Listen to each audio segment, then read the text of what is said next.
Everyone, welcome to my YouTube channel. तो कैसे हैं आप सब? बहुत अच्छे से होंगे। पिछले वीडियो में हम लोग क्या पढ़ लिए थे? सेकंड चैप्टर कवर कर लिए थे, स्ट्रक्चर ऑफ एटम, परमाणु की संरचना। ये हमारा कवर हो गया था। अब नेक्स्ट चैप्टर की हम लोग बात करते हैं तत्वों का वर्गीकरण तथा क्या होगा उनका गुणधर्मों में आवर्तिता।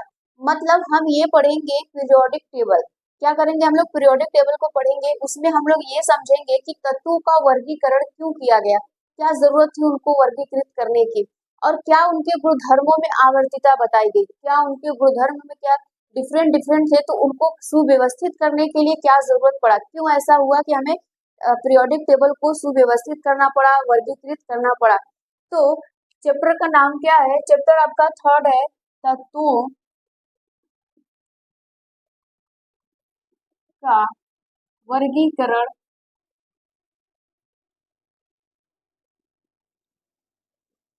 वर्गीकरण और गुणधर्मों में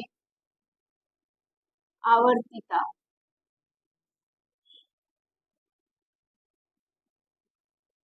ठीक, गुणधर्मों में आवर्तिता होगा यहाँ।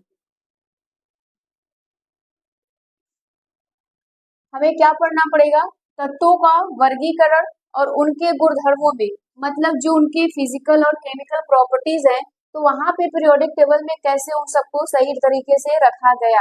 अब यहाँ पे समझो, आवर्त सारणी में अगर हम लोग पीरियोडिक टेबल की बात करें, आवर्त सारणी की बात करें, ठीक, पीरियोडिक टेबल,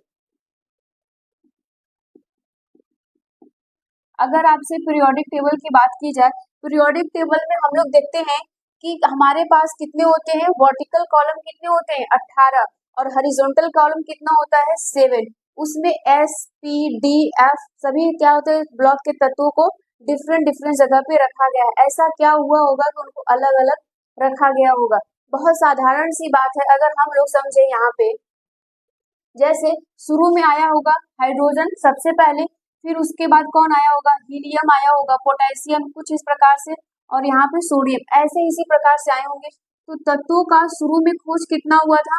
62 हुआ था। कितना? 62 हुआ था। फिर उसके बाद कितना खोज हुआ था? 89 का, फिर 100 का, फिर उसके बाद 118 का खोज हुआ था। ये हमारा प्रेजेंट टाइम है। ये हमारे प्रेजेंट टाइम में तत्वों की संख्या कितनी है? 118 है, मतलब 118 तत्वों की खोज हो चुकी है इस टाइम। शुरू में कितना आया था? 62 आया था, फिर उसके बाद 89, फिर 100, फिर ऐसे करके ये खोजें लगातार होती रही थी। अब देखो, जब हम लोग तत्वों की खोज किए, मतलब यहाँ तक तत्वों की खोज जब यहाँ तक हो चुकी थी, तो हमें अब जैसे मान लो कि अगर हमारे घर में बहुत सारे सामान आ जाते हैं, तो हम लोग उसको क्या करते हैं? अपनी जगह पे सही सही तरीके से रखते हैं, अपने अकॉर्डिंग, कि किसी भी चीज को हमें आसानी से मिल जाए। तो अब पीरियोडिक टेबल में जब एटम्स एलिमेंट की खोज होने लगी, तो उसको क्या किया गया? पीरियोडिक टेबल में उसको फिट करने की जरूरत पड़ी, रखने की जरूरत पड़ी। तो हम ऐसे ही रैंडमली थोड़ी ना रख देंगे किसी को, तो वहां पे हमें पीरियोडिक टेबल की जरूरत पड़ी। तो यहाँ पे शुरुआत में दो दो साइंटिस्ट आए थे। कौन आए थे? डेवी राइनर, ठीक, डेवी राइनर आए थे और न्यू लैंड आए थे। कौन आया था? न्यू लैंड आए थे। ये दो साइंटिस्ट थे। इन्होंने अपना क्या किया था? पहले ही बताए थे, व्यवस्थित रखने का तरीका। क्या किए थे?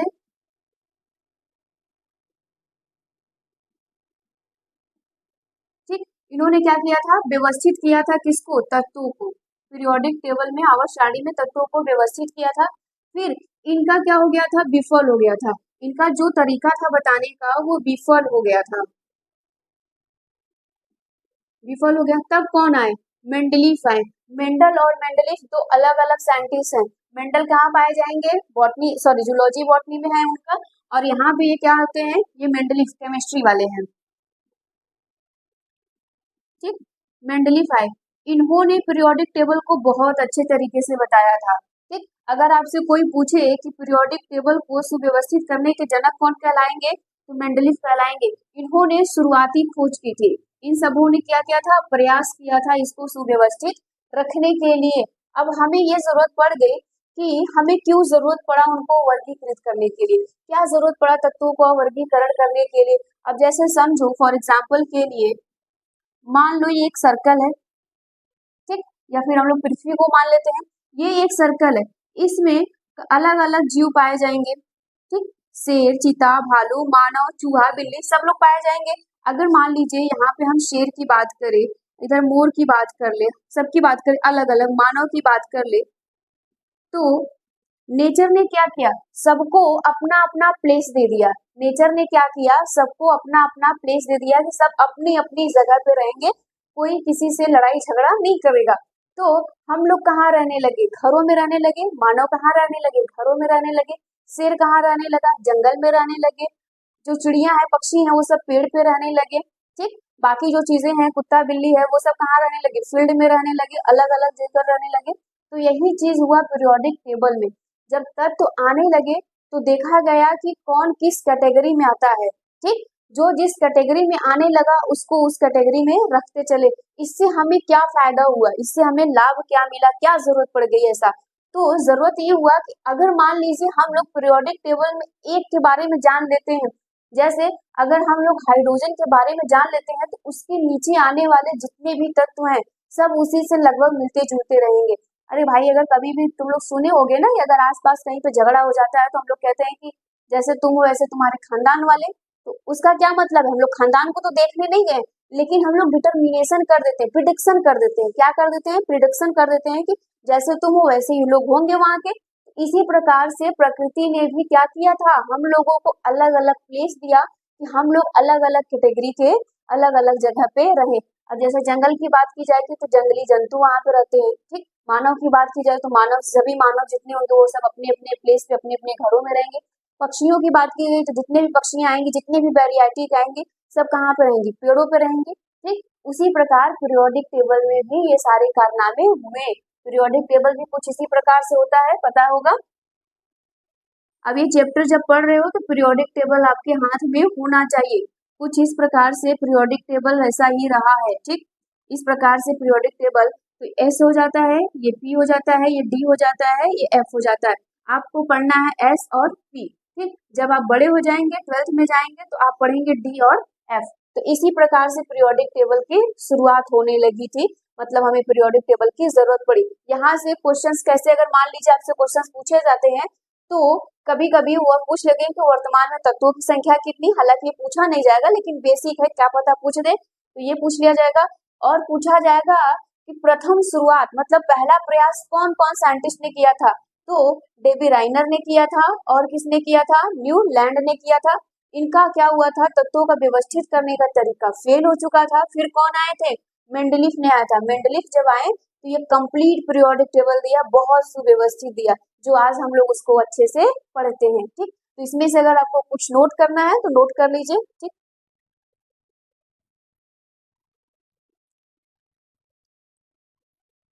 अब देखो हमें जरूरत क्यों पड़ा वर्गीकरण की, तो यहाँ पे लिखा गया है हमें वर्गीकरण की आवश्यकता क्यों हुई, क्या जरूरत था। तो ये सब कुछ पॉइंट है, यहाँ से क्वेश्चंस पूछे जा सकते हैं।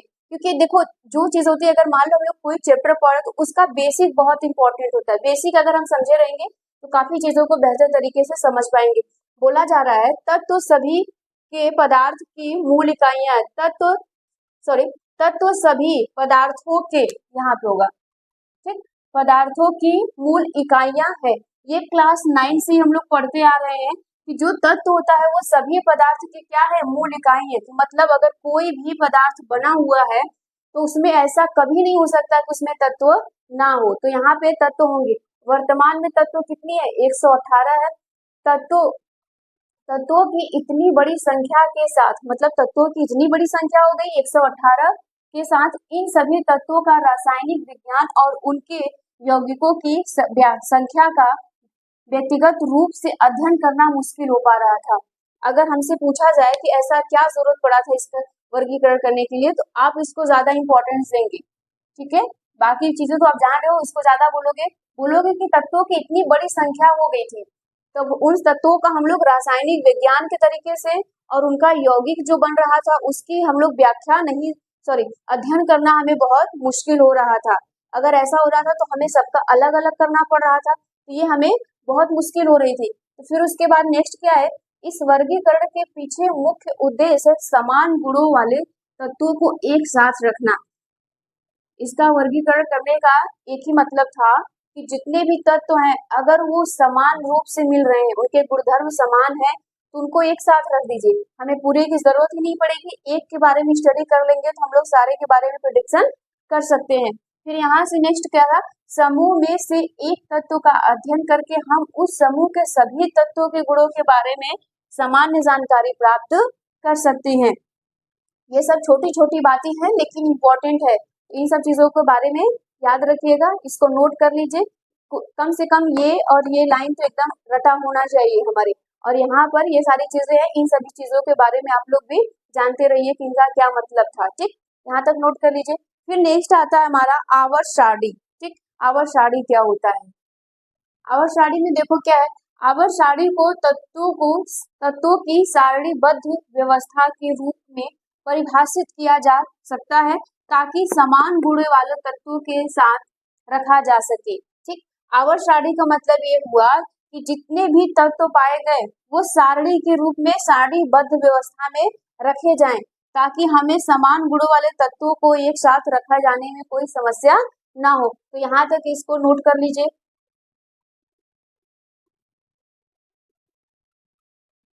यहाँ पे देखो डोबेराइनर का त्रिक नियम, त्रिक का मतलब होगा तीन वाला। ठीक, यहाँ पे त्रिक नियम दिया था, इन्होंने बोला था कि तत्वों के वर्गीकरण की दिशा में पहला प्रयास, ठीक, सबसे पहले इन्होंने प्रयास किया था तत्वों का वर्गीकरण करने में, कितने में किया था, 1817 में जोहान डब्ल्यू डोबेराइनर के द्वारा किया गया था, याद रखिएगा इनका ये पूरा नाम है। ठीक, फिर उसके बाद इन्होंने बोला, उन्होंने तत्वों को तीन समूहों में व्यवस्थित किया, तीन समूहों में व्यवस्थित किया इस तरह से कि मध्य तत्व का परमाणु भार उनके परमाणु भार के औसत के बराबर हो या लगभग अन्य दो तत्वों के।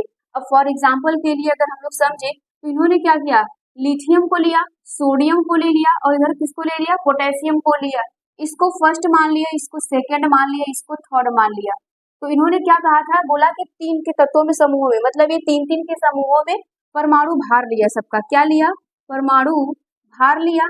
परमाणु भार हम लोग जानते हैं लिथियम का कितना होता है, 7 होता है।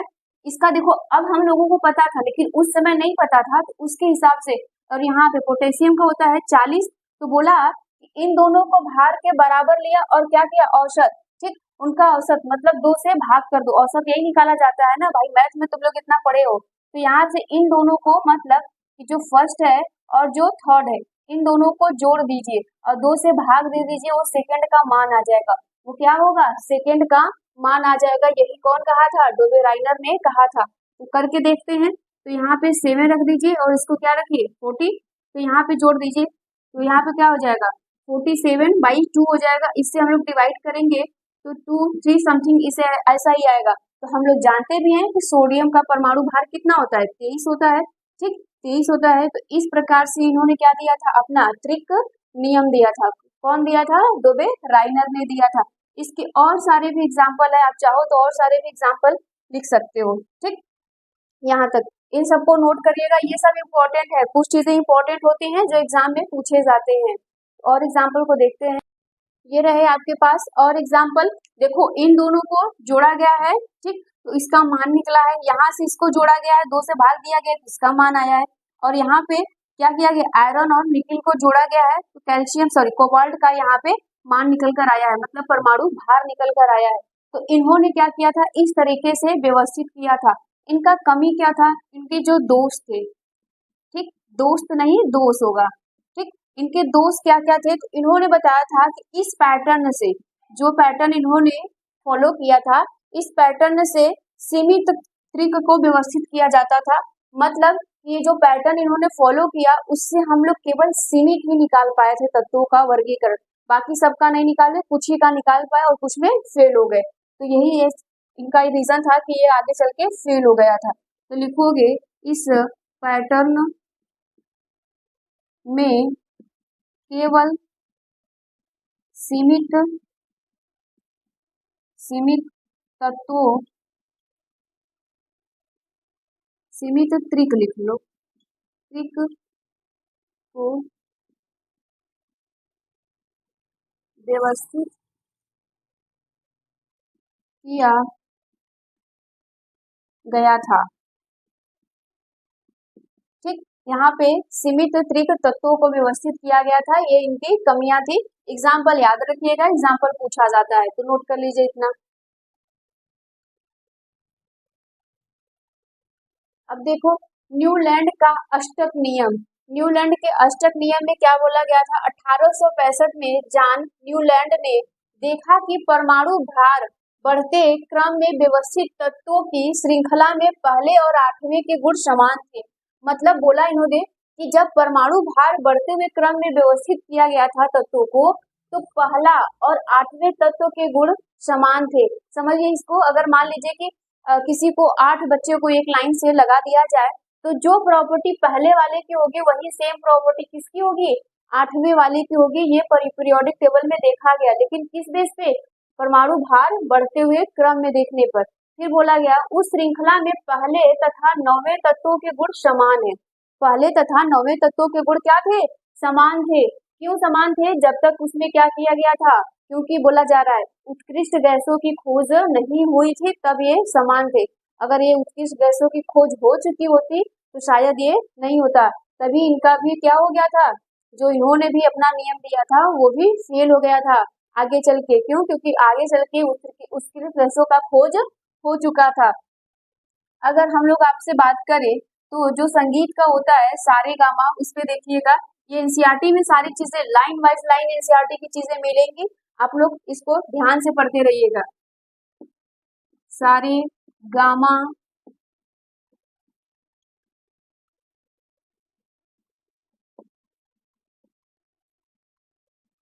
ठीक इस प्रकार से होते हैं, सही है ना? यहाँ पे 1 2 3 4 5 6 7 8 इस प्रकार से होते हैं। तो बोला जा रहा है कि जो पहली प्रॉपर्टी है वो 8वीं प्रॉपर्टी से इसकी मिल रही है। देखो यहाँ पे जैसे समान हो गए, सा यहाँ पर भी आया तो सा यहाँ पर भी आया, ये इसी से लिया गया है। ये एनसीईआरटी का आपका फेमस एग्जाम्पल होता है समझाने का। ठीक, तो यहाँ से भी आपको याद रखने पड़ेंगे किस प्रकार होते हैं। इसके अदर भी एग्जाम्पल है, जैसे अगर हम लोग किसी और की बात कर ले, लिथियम की बात कर ले, ठीक है, अगर हम लोग लिथियम की बात कर ले तो लास्ट में जो आता है बेटा यहाँ पे सोडियम आता है। तो लिथियम और सोडियम की प्रॉपर्टी क्या होगी? एक जैसी होगी। किसकी होगी? लिथियम और सोडियम की। परमाणु भार के बढ़ते हुए क्रम की बात हो रहा है यहाँ पे। कुछ चीजों को बहुत नोट करके याद करके चलते हैं, जैसे परमाणु भार के जब बढ़ते हुए क्रम आएंगे तब उनके गुण क्या होंगे? समान होंगे। ठीक, और भी एग्जाम्पल हम लोग देख लेते हैं। अब देखिए यहाँ पे अदर एग्जाम्पल है, जैसे 1 2 3 4 5 6 7 8। ठीक, ये नियान एक्सेप्शन है यहाँ पे, तो याद रखिएगा। फिर 9 10 11 12 13 14, यहाँ पे कौन आ जाएगा? 15 आएगा, और ये कौन होगा? 16 होगा। तो बोला जा रहा है कि अगर मान लीजिए लिथियम की प्रॉपर्टी मिल रही है किससे? सोडियम के साथ, तो यहाँ पे मैग्नीशियम की प्रॉपर्टीज किससे मिलेगी? कैल्शियम के साथ मिलेगी। ये कब मिलेगी? जब हमारा परमाणु भार बढ़ते हुए क्रम में होगा तब। तो यहाँ से कुछ चीजों को नोट करते रहिएगा। हमेशा याद रखिएगा जो विफल एक्सपेरिमेंट होते हैं वो पूछे जाते हैं, जैसे न्यूलैंड पूछ लिया जाएगा और डोबेराइनर का ये पूछ लिया जाएगा तब। ठीक, तो आज के लिए इतना ही रहने देते हैं। Thank you. तो आप लोग नोट्स बनाते हुए चलिएगा।